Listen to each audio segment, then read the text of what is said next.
The question was whether you would hold a hearing as to We'll have a hearing. She was transferred. Why she was transferred after that. We'll have a hearing, and if someone wants to ask that question, they can ask it. You can ask any question. We'll have a hearing.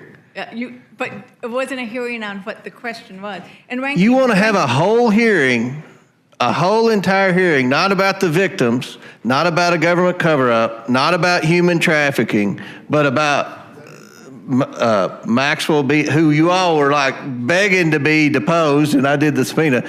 Now you want to. Now you don't. Now you're mad because she exonerated Trump. We brought in Bill Barr, who is I don't think it's any secret that he and Trump aren't best of friends. I'm going to reclaim my time. Well, that's fine. The time. The question wasn't about shouldn't we do all these things, but this is something very specific that indeed, as I understand, the victims raised today, they're outraged that this has happened. And it is indeed a re-traumatization when somebody who has done such horrible things is then treated favorably under these conditions. And I think that's where it's at.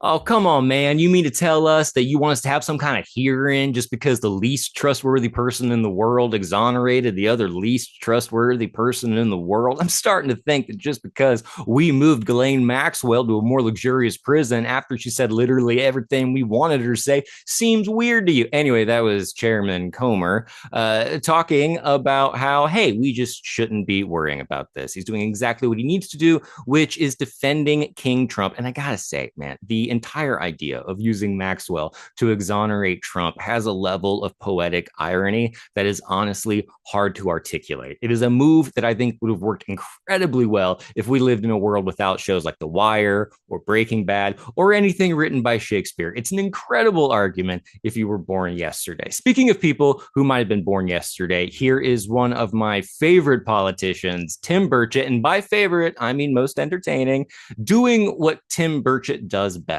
which is just calling it like he sees it, man. These ladies were mistreated, of course, by Epstein and Maxwell, but also mistreated by our government. And we got to rethink the whole files thing. Apparently, there's some files that they don't want. So I've said all along, we need to protect these young ladies. Well, they're ladies. I guess they were young. They're kids when it happened. So, we need to make sure we do that. And I think we're going to get there. I think we're going to get to the right spot where we can release everything that needs to be released. But again, in our rush to do this, we have to protect these ladies and these others that were involved. Is that what they were advocating for there, to keep some things private? Yeah, because I asked specifically. It wasn't really a question and answer, but they made a statement, and I asked specifically about certain files. I don't want to disclose too much because obviously, but yeah, I think we need to protect those young ladies. Are you still going to sign on to Massey's discharge petition? I got to clarify that we can protect what they need protected. I think we all agree on that. Burchett and I share some things in common. We're both from the South, and we both love talking about UFOs, what's going on there, and we're both incredibly dumb. Also, evidently, both of us share a respect for what's called the law of prohibition. It's like if you're on a first date, right, and your parent is driving you around in their car with your date. You guys are in the back seat because it's the 1950s.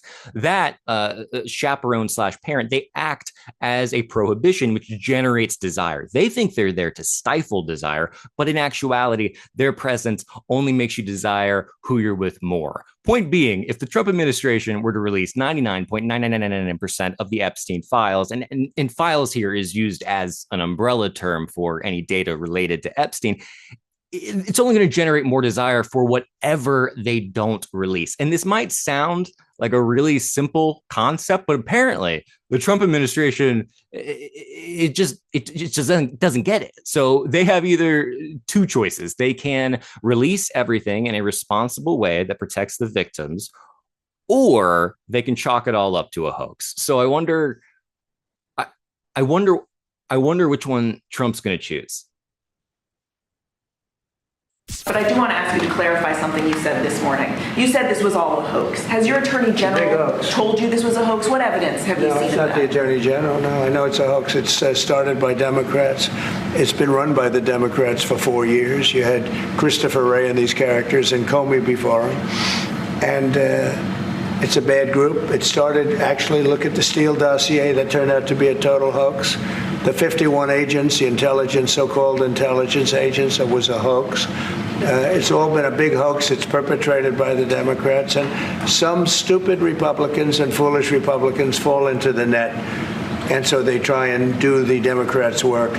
So Trump is here once again utilizing the power of positive thinking. If he just says it's a hoax over and over again, surely we'll all believe it. The problem is that the power of positive thinking is no match against the law of prohibition. If you tell the American people that there is something that they cannot have access to, they are going to desire access to it all the more. So when he says, hey, it's a hoax, he's basically saying, hey, don't look over there, which only generates more fantasies in the imagination of the American psyche. You know what? I should work for the Trump administration. I could do it. I love Big Macs. I'm sure that's all they eat over there. But really, do they need me? Because honestly, they already have someone, and that is Captain Charisma himself, Speaker Mike Johnson, who somehow, after all these years, is still healing from having his jaw wired shut, which I presume to be because to keep the BS from coming out. The president has repeatedly referred to this as the Epstein hoax.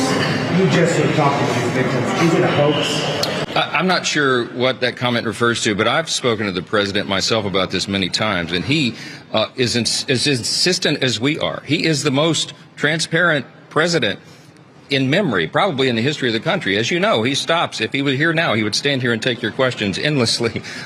That's his mindset, and he wants the American people to have information so they can draw their own conclusions. I've talked with him about this very subject myself, so I can tell you that is his heart. Now, he also, just as we do, is insistent that we protect the innocent victims, and that's what this has been about. No, I mean, yeah, that actually makes a lot of sense. I mean, when you think of Trump, is transparent not like immediately what comes to your mind if you bracket off everything you've ever heard about him? You know, I mean, Trump, transparent, both words begin with the same two letters.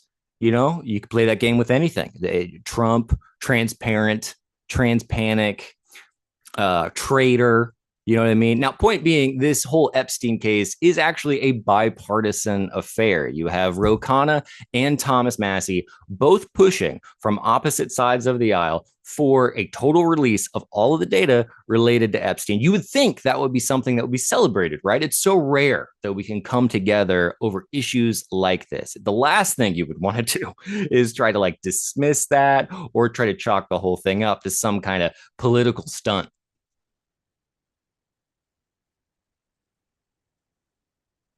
It's a simple yes or no question. Simple yes or no question.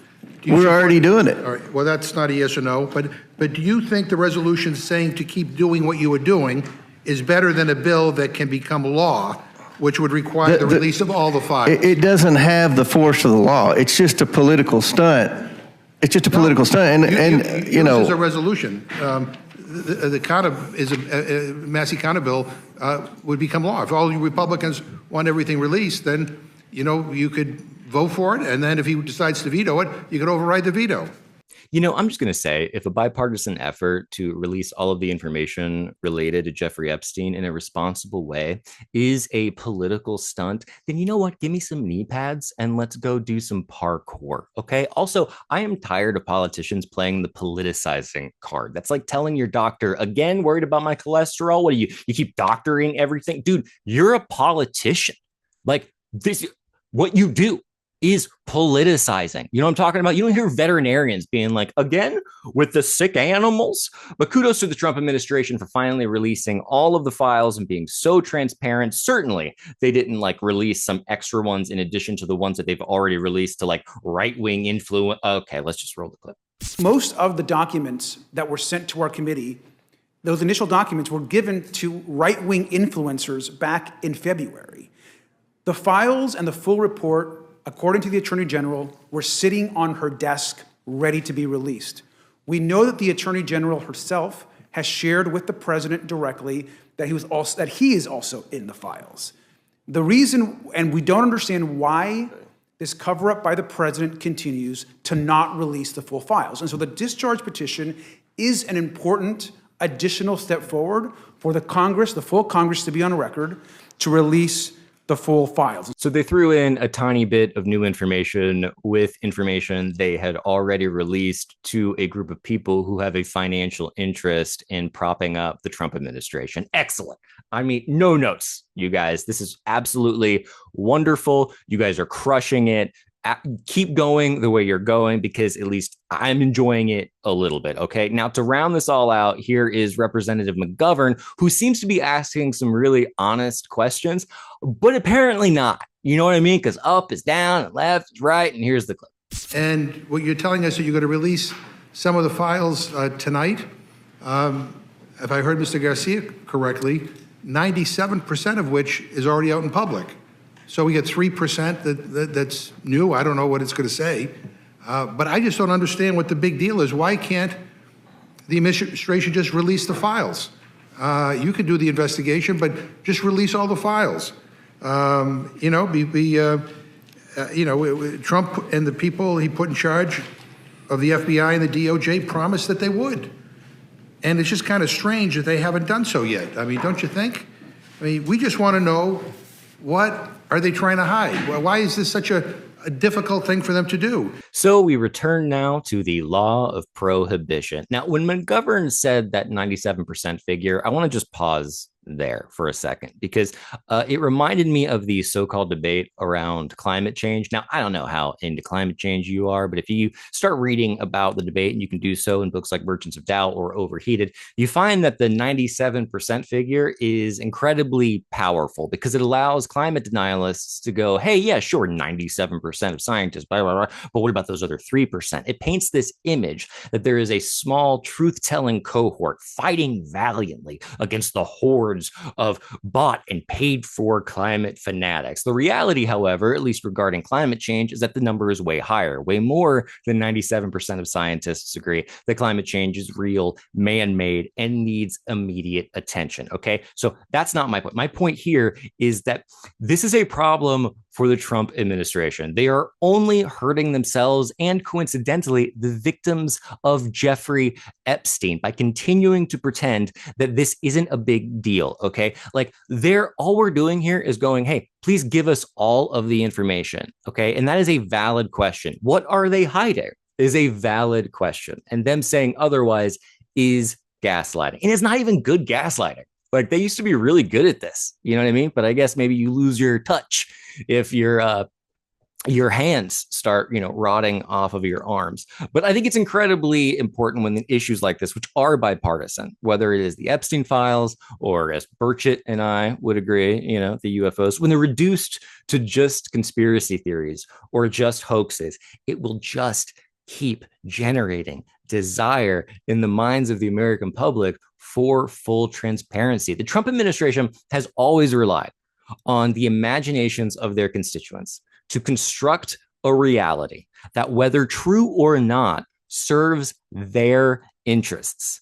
And this whole story seems to be one example, one of the few in which that strategy seems to be backfiring on them. But maybe I'm wrong.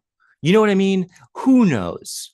I mean, after all, the dude was exonerated by who? Anyway, let me know what you think in the comments. I'll see you next week as we continue to spiral toward, well, the word that came to mind is oblivion, but whatever.